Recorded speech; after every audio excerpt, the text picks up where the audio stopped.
Guys, magluluto ako ng aking empanada di atún, diba? Tell me something, it might just take the pain away. So, nagunting na natin guys, nabuksan na natin. Hindi ko napakita kasi binaba ko yung telepono.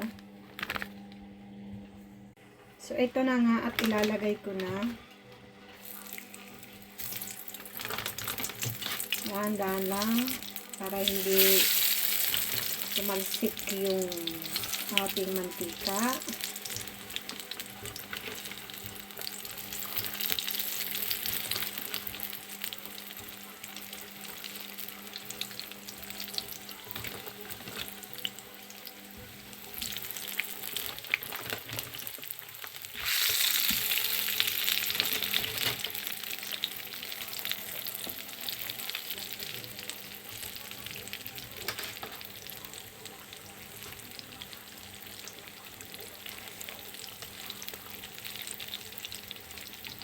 Marunong naman ako gumawa nito guys, ng empanadilla, ng empanada. Kaya lang,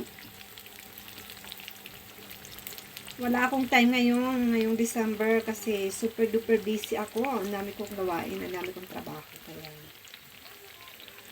ito na lang na ready-made ang aking binili. Pareho din naman, masarap din naman na yung lasa guys.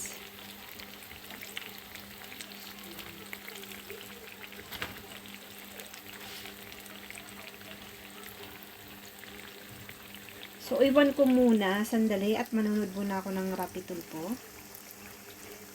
At eto na nga, at manonood tayo. Oh, diba? Nagkape ako guys, ito pinagkapihan ko. 2 beses pinagkape. Tapos, nag-hot chocolate ako, yung ultimo na. Tapos, ito yung croissant kong chocolate. Kinain ko. Yan. Nakadalawa ako guys. At bumili ako ng mga gata-gata. Kasi diba, magpapasko na. Kailangan ko din magluto na kung ano-ano. Bahala na kung ano maluto. At least, meron akong anong tawag dito? Stock, diba? Kaya yan. So, baliktarin ko na muna yung aking niluluto at baka masunog naman, ha? So, baliktarin natin.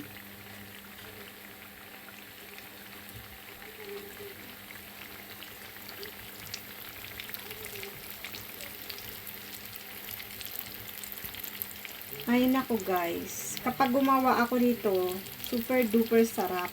Kaya lang, alam niyo naman, na kaming dalawang mag-ina, pag kumain ka, masarap kaming kumain mag-mami. Diba? Siyempre yung kinakain namin, yung gusto namin guys, kasi mahirap naman na magluto, ako na magluto, hindi naman namin gusto, lalo na yung anak ko, masasayang lang yung pera, yung pagkain, itatapon, o diba? Kailangan yung kainin natin, yung talagang gusto natin. At masustansya, di ba? Ito din naman masustansya to guys. Kaya lang itong niluto ko ay ready-made na. Binili ko na lang. Kasi wala nga akong time. Pero masustansya din ito guys.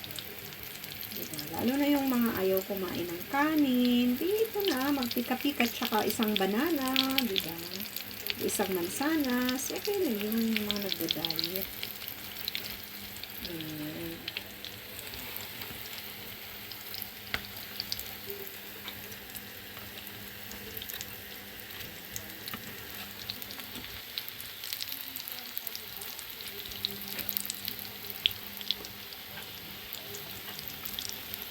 At kukuha ako ng plato para lagayan ko nito. Ito na yung plato guys, at kukuha ako ng papel para patuluan ko dito ng aking empanada. Diba?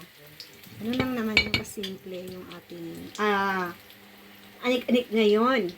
For today's video, diba? Ilagay na natin yung ating papel dyan. At ito na Empanada. Pag nagagawa din ba kayo ng empanada ay lalagyan nyo rin ng itlog. Yung tuna lang guys, kaya sardinas, pwede na yun. Gawin yung empanada. Diba? Gusto nyo makatipid. Gusto mo nyo pa rin makatipid ng empanada.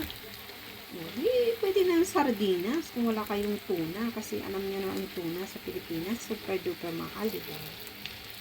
So, ganun lang. Sardinas, pwede naman yun. Isda pa rin naman yun. So, ito takada, guys. Nabalikin ko na. At hanguin ko na rin to. Kasi nga, okay na to, diba? So, hanguin ko na. Para hindi siya masurog naman, diba? Okay ko dito.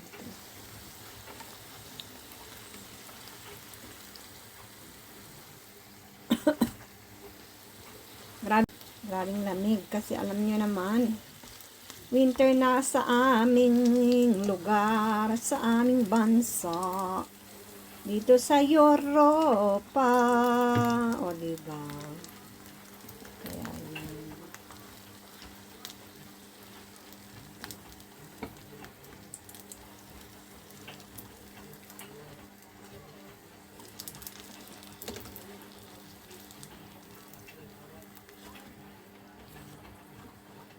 Pag gumawa kayo nito, yung imamasa nyo muna yung harina, di ba? Depende kung ilang kantidad. Ilalagay ko na yung second batch natin na empanada. Kaya yun. Dito. Pag gumawa kayo guys, yung masa muna ay harina, konting asin, di ba? At tubig lang na mainit-init, maligamgam. Huwag nyo nang lalagyan ng baking powder. Ha. At saka itlog. No need naman na yung itlog. At saka tubig lang, okay na yun. Itong masa natin. Kagaya ng paggawa ng dumpling. Diba? Yung dumplings wala din namang yun. Kunting mantika at saka mainit-init. Maligamgam na tubig, asin, kunting asin, kunting asukal, ganyan. Ito, ganun din naman. Halos magkahawig din naman sila ng paggawa ng, ng empanadilla, guys. So, dyan ko muna, iwan ko muna siya at manonood ulit ako doon. Siyempre, itatapon ko muna ito. Aking kalat dito. So, iwanan ko na muna yan. At bumili pala ako ng mansanas. Ito, meron akong, perihil. Lagi akong may perihil niyan kasi pag nagbabatido ako ng pipino, yan. Kunting pipino, tubig, tsaka, yan yung pipino kagabi. Iwain nyo, maghiwa kayo ng mali. Kunti lang, yung isang baso o 2 baso, depende kung mag-asawa kayo o magmami kayo. Depende sa ilang kantidad na gagamitin nyo, gagawin nyo, diba? Ilang persona kayong iinom, o di, dami-damihan nyo yung perihila tsaka yung pipino, diba? Tsaka, lagyan nyo ng konting limon, o kalamansi sa Pilipinas. Pampalinis na yan ng ating toxic sa katawan, high blood, yung mga high blood dyan, yung may kolesterol, mataas ang kolesterol. Guys, pang paano to? Pampababa ng implementasyon sa katawan, toxic sa katawan, yung ating atay, baga, malilinis din yan. Okay? Basta syempre, okay? Kasi kapag nagbibisyo kayo at hindi nyo inaalagaan ang inyong sarili, tapos hindi pa kayo kumakain ng masustansya at yung mga bawal, lalo yung kinakain, lalala at lalala talaga ang inyong sakit. Kaya mas magandang tayo ay naglilinis din ng katawan. Menos din natin yung grasa, halimbawa, yung mga yung sa mga kalye-kalyeng mga nabibili, hindi naman natin alam kung anong mga nilalagay nila dyan, diba? So, ingat-ingat tayo sa pagkain. Alam niyo ako guys, maingat na akong kumain ng kung ano-ano, lalo nang hindi naman kami talaga sanay, hindi naman kami sinanay ng papa namin na kumain dyan sa, yung mga street foods na sinasabi. Ako nga, hindi pa ako nakakakain ng, anong tawag dun? Yung atay, oo, nakakakain ako nun, guys. Kasi nga, yung papa ko, kumakain na, pinapakain ako kasi nga, diba, low blood ako.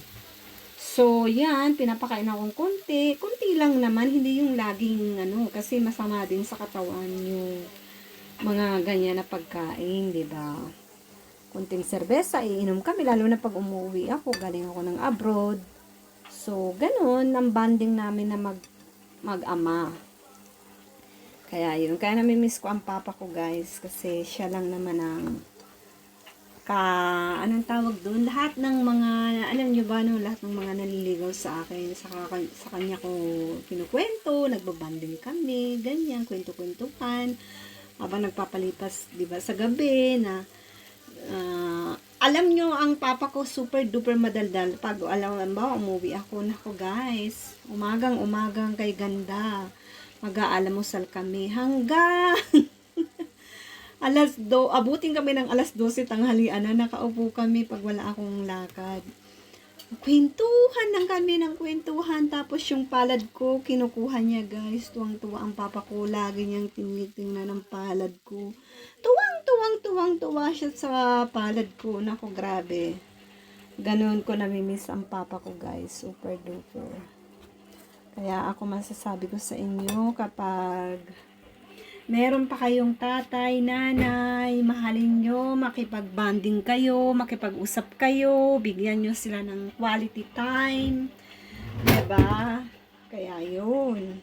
Kasi, talagang, kailangan, diba, na hanggat bata pa kayo, at saka yung mga sinasabi ng magulang natin, ng anong makakabuti sa'yo, anong makakasama sa'yo. Ako napakaswerte ko dahil papa na nag-a-advise sa akin na, G, wag kang ganito, G, wag kang ganyan. Dahil nako guys, super duper, lalo na yung papa ko na hindi naman materialistic ang papa ko. Pag may niligo sa akin, alam niyo na, may kaya sa buhay dito. Sinasabi niya na, ano naman mapapala ko, diba? Kailangan ka lang yan kasi bata ka pa, presyo ganito, ganyan. Oo, ibibigay nga sa'yo lahat, pati na langit, buwan at bituin, di ba?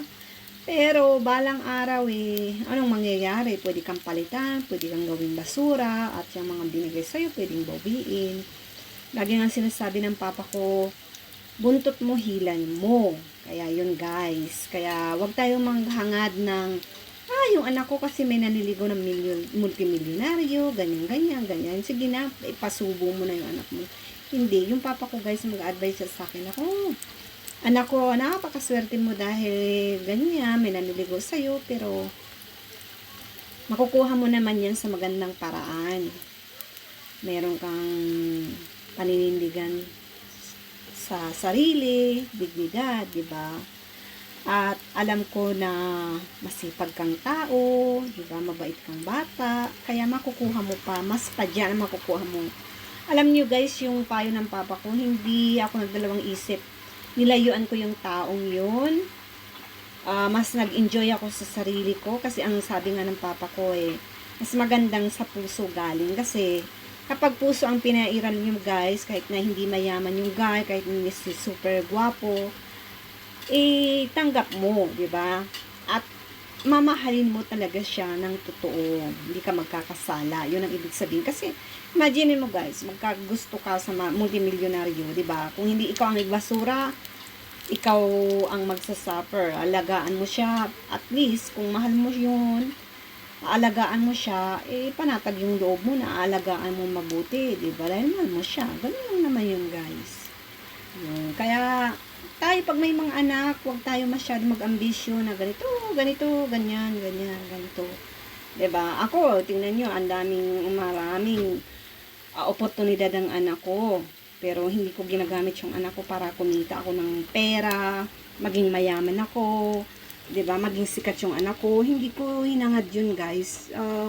Bahala na yung pagkakataon para sa amin. Hindi ko inuunahan yung panahon at pagkakataon. Kasi pag inunahan nyo yung guys, mapapasubo kayo at hindi rin kayo magiging masaya.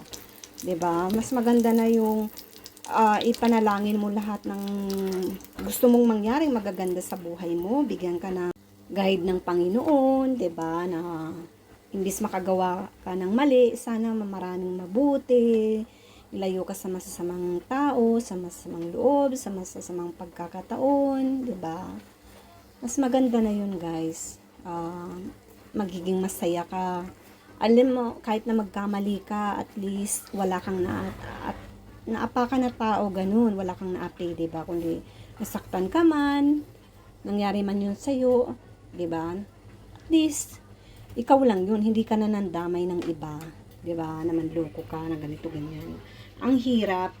So, ito na nga guys, at nakuha ko na lahat, naluto ko na lahat. Kaya, ako ay pupunta na ako doon at abang ko nanonood ng TV ay syempre, patayin muna natin yung gas. Importante yun, guys. Diba? Pag bago kayo matulog, inspeksyonin nyo lahat, mga bintana, gas, mga appliances nyo, lalo na ngayon, magki-Christmas. Nako, guys. At ingat-ingat tayo, diba? So, kukuha ko ng mayonnaise and then ketchup. So, ito na nga, kukuha muna ako ng mangkok, guys. Diba? At dito ako gagawa ng aking salsa. Arriba, arriba. O, diba? Ang aking mayonnaise and then yung aking ketchup. Ketchup. Ketchup yan dito Ang pronunciation sa Espanya. Sa Espanol. So, ito guys. Buksan na natin.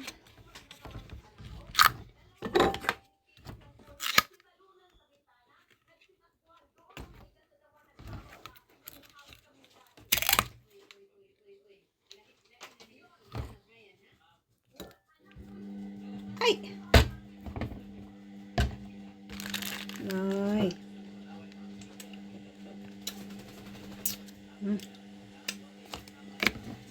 Sarap. Dali lang. At yung mayonnaise, guys, binuksan ko na rin. Kukuha tayo ng... Ang tawag nito, guys, kapag minix nyo yung mayonnaise at saka ketchup, ang tawag niya dito sa amin ay salsa